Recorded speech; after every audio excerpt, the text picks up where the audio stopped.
Welcome.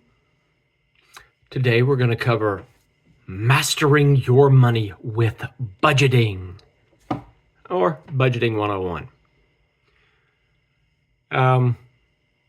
For those of you who watched the first video in this series, we talked about the basics of finance. Just, again, very high-level introduction to finance and a lot of topics that fall underneath that. Today, as per the title of this video and my wonderful introduction there, we're going to talk about budgeting. Budgeting is something that, for some people, it's a natural ability.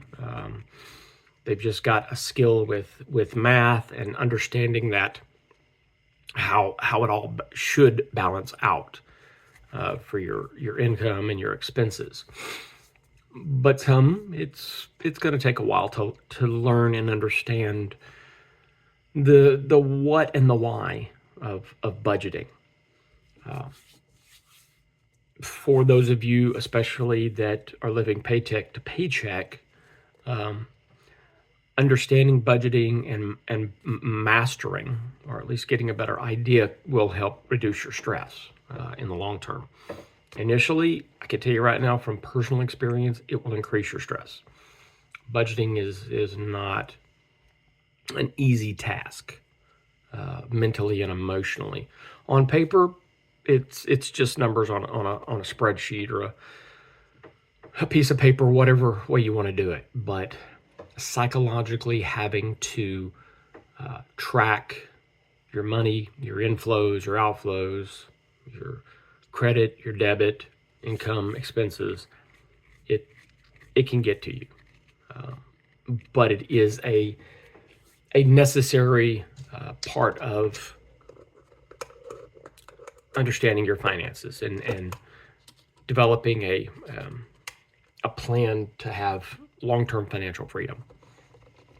So hopefully by the end of this, you'll at least have a better idea of how to create a budget and how to stick within it, and manipulate your own finances to get to a point in your life where you're either financially free, which is obviously the long-term goal, but even planning and budgeting for upcoming expenses, be it college or a vacation or purchasing a home or a new car, just moving up in life to various things. So, in a nutshell, what is budgeting? Budgeting is a plan for your money, an overall plan. Kind of, in a nutshell, it's what you earn. I mean, that's the big bag that comes in. But then, how do you spend it? How do you save it? How do you invest it? Ensuring that your expenses don't outweigh your income. And preferably that your income greatly outweighs your expenses, or at least the expenses you have over time will make you more money. As we talked about in the previous video, the 50-30-20, 50% of all your income goes to your necessities. And what do you absolutely need to spend money on every month? Obviously, your mortgage or rent. You've got utilities. If you have a car or some kind of transportation costs, be it maybe you ride the metro all the time, or you take Uber or taxis, or whatever your travel expenses may be for your job and your normal life. Saving, certain point to savings, as we talked about last time, your emergency savings, you want to build that up, and that needs to be, I don't know if I want to talk about it in this video too much. I may branch that out later, but savings, my recommendation, and many others, is that you even have a separate bank account for savings, where you put it and you don't touch it. It's some kind of auto draft that goes into a completely separate account for your emergency savings fund. That way you have to go through extra steps to get to it, to make sure. Not that it will be difficult, because emergency funds you're going to want to get to as quickly as possible probably, but you don't want it to be just as easy as going into your normal banking account and transferring to buy, something you think you need. But overall, without this budget, again, the detail levels depending on the individual, but without a budget, you're going to lose track of your money. You're not going to realize, oh, I just spent $2,000 last month eating out. How am I going to pay my rent, my car note, whatever? So understanding that. And again, we're just going to talk about this at a high level. There is a concept of, two different concepts. So you have the budgeting camp, which is the reason for this video, and you have a no budgeting idea, lifestyle. First, understanding that budgeting isn't about restricting yourself. As I said, it's about controlling and understanding, educating yourself where your money is going, where it's coming from, and where it's going to, and then controlling that. Controlling your money is key, and understanding where it's going is key. Don't let your money control you. Your money is, think of your money as an employee. Your money works for you. How much work do you want out of your employee? Do you want your employee only working 8 hours a day? Could you get them to work 12 hours a day? This overall idea of controlling your money, controlling your budget. But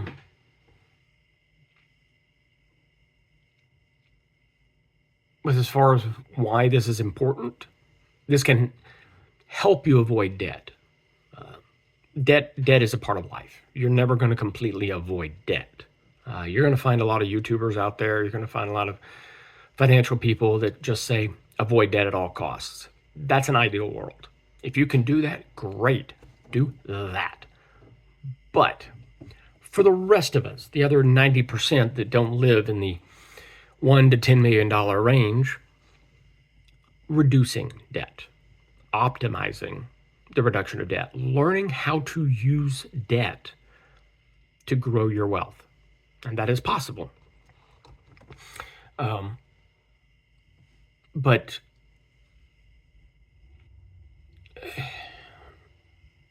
trying to avoid credit cards, for example. But there are ways to use credit cards to give yourself a better life. I mean, for example, there's credit cards out there. I have at least a couple, which we use for building up points. And we pay them off at the end of the month. So we are using credit, going into debt, sort of, but we pay it off at the end of the month. So we earn those points that we can later use for a variety of things. Like sometimes we take the points we have earned and pay off part of the debt. So we don't even have to come out of our own pocket. The points are enough to pay off a debt that we put on the credit card. And we've accumulated a lot of points on the credit cards over time. But do your research on the credit cards first to find out what works better. But you need to have that budget to plan on paying those off monthly. Maybe even sending in and again, I think there's details in the credit card. Some of the credit cards only accept one payment a month or two payments a month. So that's one thing I know most people don't do, but go through the fine print. See what they will accept as far as monthly payments. If you're planning on doing this and you can pay even twice a month toward a credit card, that'll help you budget better throughout the month. But again, if you can pay it directly out of your regular checking and savings, that's probably better to focus on that. I'm just trying to give you other options for later on. Budgeting is important because it helps you achieve your goals, as we talked about. Line out your goals, short and long term. Do you need to buy a new car? Do you want to buy a new car? Understand your wants and needs. Are you planning a family? But that can get expensive. Planning for retirement. Obviously, that's a very long-term goal. And the retirement date keeps moving back. I know myself, I'm not planning on retiring for a very long time. One, because, well, I'm in good health. I have a good job, good steady place to live, and I enjoy working, believe it or not. I'm one of those weird people that I actually enjoy working.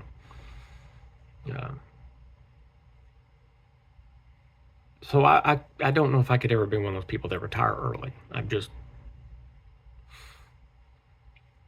It's just who I am.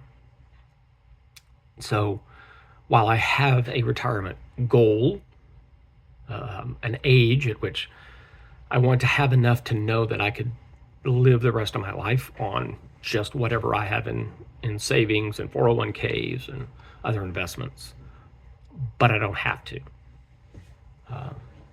Because that next thing is that planning to leave generational wealth for my kids and my grandkids. I guess the next thing we need to talk about is, as I kind of alluded to earlier, budgeting helps reduce stress, overall stress, but specifically financial stress. If you have never experienced financial stress, you're one of the lucky ones. Most of us experience financial stress in our life. It's just a part of life, and we have to get used to it. Understanding budgeting, detailing our budget helps alleviate the stress. Not erase it, not completely erase it. That will never go away, but help alleviate it. Allow you to sleep a little better at night. I know a lot of people lose sleep just simply over their finances. So a well done budget will help alleviate some of that. And then, as I talked about in the previous video, prepare for emergencies. That 3 to 6 months of expenses. Have that saved up. That, talking about a stress relief, to know that you could lose your job and you and your family would still be good for 3 to 6 months. That's a huge weight off your shoulders. But again, that needs to be money that you don't touch. It's not for wants. It's not even for needs. It's for emergencies. That's that high level. I've lost my job. I had a severe medical emergency because, here in America, you don't get very good medical coverage. It's just the way life is. But being prepared for that. So moving on, kind of the next topic. Sorry, I get distracted here every once in a while thinking about different things I want to cover. Different budgeting methods. And you have to find the method that works for you and the way you think, the way you live. Because it's not a one size fits all. It's not, okay, you have to budget this way. This is the only budget method ever. No, that's not the way it works. Depends on who you are as a person. It depends on your lifestyle. Just a lot of different things that it depends on. So just kind of little 4 topics here to give you ideas in case you're new to budgeting, new to the idea. So as I've said multiple times in this video and in the previous video, the 50-30-20 rule. And my recommendation, as I said in the last video, is I recommend you come as close as you can to flipping the 30 and the 20. So the 50, As I said, 50% of your income goes to your needs, absolute needs. And that's going to be part of your budgeting column, your needs. What is something you have to pay every month, every week, every 2 weeks, whatever that may be? That needs to be in your budgeting needs. That's your binary option right there. Okay, that needs to go in that column, your needs. So 50%, and keep it as close to 50% as possible. There's some out there that show a 75% top, but I keep trying to recommend 50% because that allows you to plan better for a longer period of time and keeps you more reined in on your expenses. 30% recommended is for wants and 20% for investments. As I said, as close as you can, I recommend trying to flip those two, even if you go to a 25-25. Increasing that investment portion of your income as much as you can, and decreasing the wants. I'm not saying don't ignore your wants. Okay, every once in a while you need to splurge on you. You need to take yourself out for a spa day. You need to go out to eat, enjoy your life. But understand, you're planning for the long term, very long term.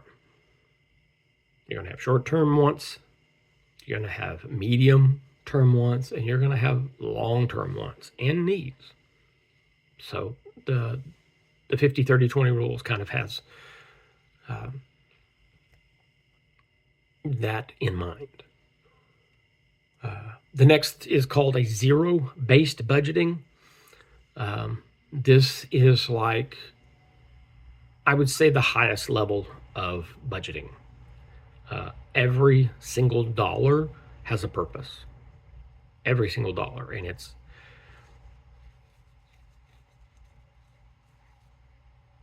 for those that have a micromanagement mentality, who like to have that ultimate control over every single penny. And this was, again, kind of what I grew up in, the style of budgeting that I grew up in, and my parents, grandparents, and all grew up in, was that you need to know and plan where every single penny goes. You need to have complete control over that. It's labor intensive. It is very labor intensive. If you've never done it, I recommend trying to do it for a month just to understand. Maybe something kicks off and it's a style that works for you. But it requires, like, even daily updates to where you've sent money, what you've spent. The next is the envelope system. This is, I've never used it. It works for some people. Essentially, it is where you use cash, actual cash, not electronically, to budget. So you take cash and put it into different envelopes, physical envelopes, for your spending categories. So if you have a car, you would put the money that you're going to pay for your car. You go to an ATM, get the money out, put it in this envelope. Again, I've never used it. I don't know anybody that ever has. I think it's an older system. But if you are one of those that want to live in a more cash-based lifestyle, this is what you're going to want to do. Some of the prepper communities, for example, would use this type of system. Those of you who live off-grid would probably use a similar type system where you have your expenses in physical envelope systems, and you have that locked in a safe somewhere. And you go in, you take out the envelopes, and you pay your expenses. It does allow that tangibility to spending and saving that electronically you don't have. And for some people, this is the optimal method. This is that you're physically seeing the movement of cash and you understand how these expenses are going to move. Now, I say cash, fiat currency, but though I don't know of anybody that would ever do it, you could even, depending on the community, again, if you're in a off the grid community, you may be able to even use coins, gold coins, silver coins to pay your expenses. Again, it's a medium of exchange. It's whatever you and your party that you're paying to and from, that you're receiving. That's between you two. But it would be more of a fully cash based or hard currency based system. Next would be the pay yourself first. Essentially, what that is doing is taking, say, for example, the 50-30-20 rule and kind of flipping it around, where you take, instead of the 50% for expenses being the first one in the list, that 20% becomes the first in the list. So it'd be like a 20-50-30 rule, where you're paying yourself first. You've got a certain amount allocated for savings, so you're paying yourself first. Or you have a certain amount that you want to invest every month, so you're paying yourself first before you pay your expenses. But again, that one for me, while I agree with it, I agree you need to have an allocation set aside to pay yourself first. You still need to understand what your expenses are before you pay yourself first. So it's probably semantics in the long term, but just an idea that paying yourself first is important. Okay, how to create a simple budget. Very simple steps. Calculate your income. Now you have your net and your gross income.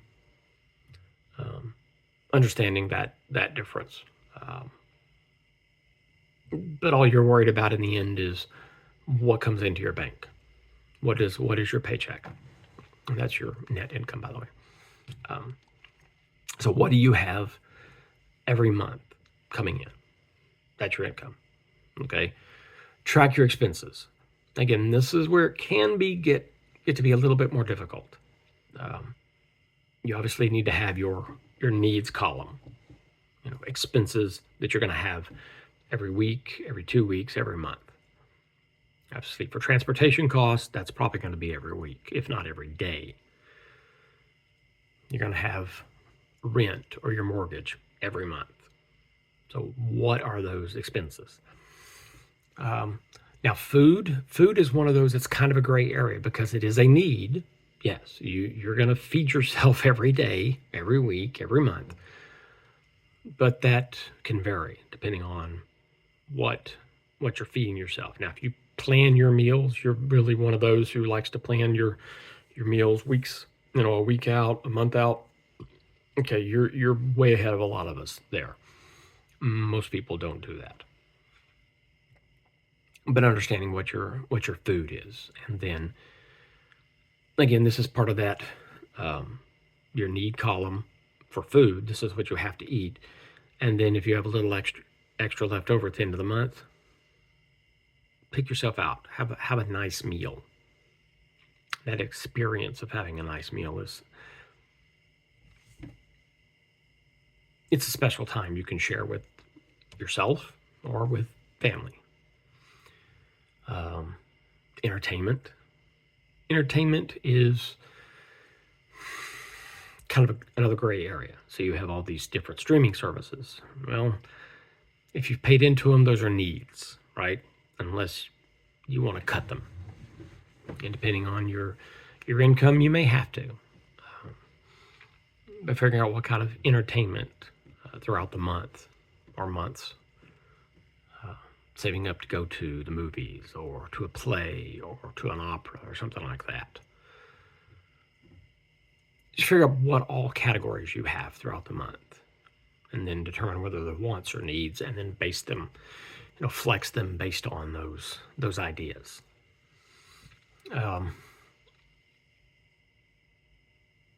as we've kind of hinted at, the other step of your budgeting, setting up a budget, is setting your spending limits.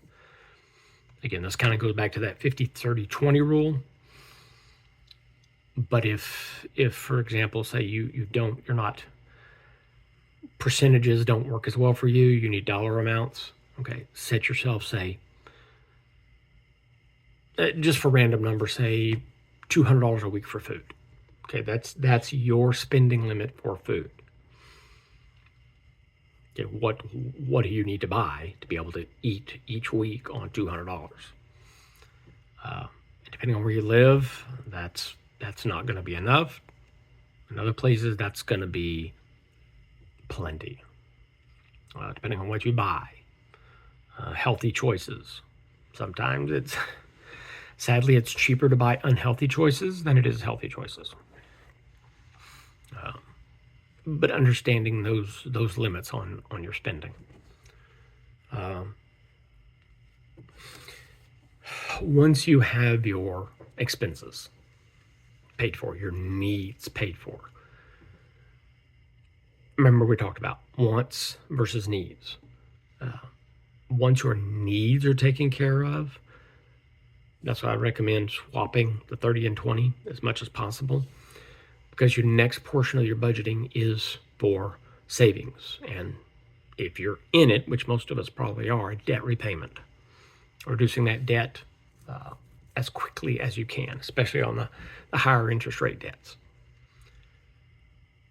Focusing on that savings. Again, that goes back to that pay yourself first. Once your expenses are paid for, your needs are paid for, pay yourself first.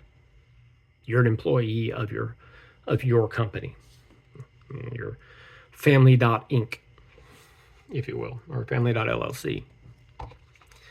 Pay yourself. You're an employee. You should be getting paid.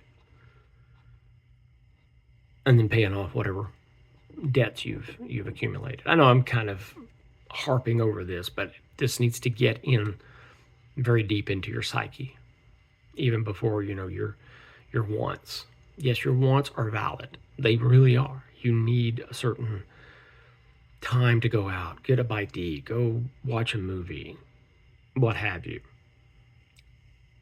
But pay yourself first. Okay? And then periodic review is the next thing for the budgeting. Schedule yourself. I mean, as I was just kind of jokingly alluding to, but it is the truth. You are a business. Your family is a business. Have business meetings periodically, whether that be weekly, probably a bit much, 2 weeks maybe, but at least monthly. Have a meeting, a family meeting, even if it's just you and your spouse, or you and maybe if you're a single parent, you and your eldest child, or if you want to bring your younger children into this, make them feel important, feel a part of the process. Bring them into the budget meeting of allocating your resources, how to adjust monthly.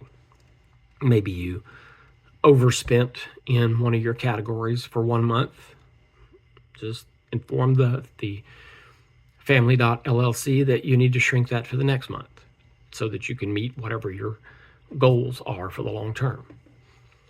But bring everybody into it and set that up as your monthly meeting. Nobody likes meetings, but this is a valuable asset. Budgeting mistakes. And hopefully how to avoid them. We all make mistakes in the budgeting. Mathematical errors or just things we didn't think about. Things we knew would happen, but just didn't plan that well. And the first thing, as I talked about, setting goals. What I don't think I've said is they need to be realistic goals. Unrealistic goals you're never going to achieve. And just for a wild example, say I want to have $1 million by 2030. I want to have $1 million. Okay, that's wonderful. But what does that mean? Do you want to have $1 million cash, $1 million in assets? What assets? How are you going to get that $1 million? Every step along the way to get to that $1 million. For most of us, $1 million in 5 years, probably not realistic. So what is realistic? Saving up for a vacation next year. Okay, saving up for a vacation. Where are you going? How are you getting there? Are you driving? Are you flying? Are you taking a train? How long are you going to stay there? What sites are you going to see? What hotel are you want to stay at? What hotels are available in that area? How much is that going to cost? There's a lot that goes into even just saying you want to take a vacation. Getting down to the nitty gritty. The next thing, again, talking about using a calendar. I think I mentioned earlier. If not, I'll kind of briefly touch on here. I know, for example, in Google, I have multiple calendars set up for different events, different things going on in life. I recommend having a separate calendar for your finances, because one thing you're going to forget, one of the big mistakes, is irregular expenses. For example, car maintenance, certain things on your car. Every 3,000 to 5,000 miles, you have an oil change. Okay, are you tracking that? And sometimes it's, I think it says 3,000 to 5,000 miles or every 3 months. Okay. I know for me, it's usually closer to the 5,000 mile mark because I don't travel a lot. So, doing it every 3 months is just not. But again, it's an irregular expense that happens throughout the year. Periodically, every 50,000 to 100,000, tire change, rotations. Every 5,000 miles, I think it is, you rotate your tires. Every 50,000, I think you change out tires. Every so often, you're going to have to do home repairs. Just think of all those regular expenses that you need to plan for, but that you know will happen. So don't forget those. Go through, again, at these monthly meetings with your family.inc, family.llc. Talk to the family. Say, hey, what expenses do we need to be looking at? Everybody needs to be tracking this in the family. Make everybody a part of this. Because part 3 of this is you're not reviewing your budget. Keep that meeting with yourself. Even if you're a household of one, keep that meeting with yourself. Plan that. Have that as part of who you are as your business. You have a monthly meeting. Review your budget. Understand what expenses you've spent on as well as the future expenses, including the irregular ones we just talked about. And the other big portion that some people get in this budgeting, we get so focused on, okay, I got the mortgage, I've got my car payment, I've got my utilities. Okay, I'm planning this. Okay, I've got the investments. Okay, what else? The other expense, plan fun. Plan for fun. In your weekly, monthly meetings, plan for fun. Money isn't just survival, hopefully. Money can be used for fun, and it should be used for fun. Live your life. Have it in there, but be smart about it. Don't just use it only for fun. Plan for fun. There's a new computer game coming out. Plan for that. A new musical coming to your area. A new opera that you want to go to. Plan for it. Plan to have fun with your money. And that can be kind of difficult if you're living paycheck to paycheck. But hopefully this budgeting and learning how to control your budget will get you there. Um, Tools and resources. There's a lot out there, and I'm definitely not going to cover even a hundredth of what's out there. Um, but learning to use technology to your advantage. It's there. Um, do some research on your own. I mean, there's budgeting apps out there at the wazoo. Um, I know there's Mint. Um, I'm trying to think what some of the others are. I think there's one called like You Need a Budget. I think that's a website. Or what's the other one? Every Dollar, I think. Um, and again, there's just so many out there. Spreadsheets. I mean, Google Docs, Google Sheets, Excel. That you can use it. The apps, of course, will take care of a lot of the categorization for you. But if you use an Excel, you can add categories to your different expenses so you understand where your expenses are going. And then again, if you really want to go old school, a notebook. Have a folder in there where you literally have line item by line item. I don't really know of anybody doing that anymore. Maybe some of the older generation that's the way they grew up and they're just not technological savvy. I would definitely recommend apps or some kind of technology. Even AI nowadays can help you keep track of expenses if you learn how to use it. So I recommend getting into AI and understand how that can help you budget and understand your budget over time. But again, so much technology is out there. Just do your own research, figure out what works for you. It may take a while. So I'll allow that time. I think that's pretty much it as far as covering, again, the 10,000-foot view of budgeting. Developing the habit of budgeting, developing the routine of budgeting, the biweekly or monthly meetings for budgeting. I know that sounds silly, but try it. Try it for 6 months. Once you get in that habit, I think it will also help you reduce some stress on yourself. When you know you have a monthly meeting, you're going to be going over your budget, what you've spent, what's coming up. It puts you in a different mindset.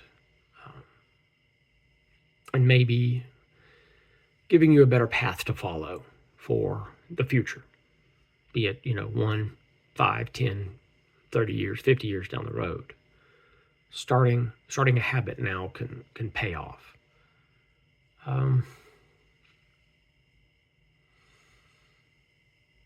Yeah, I think that's it for now.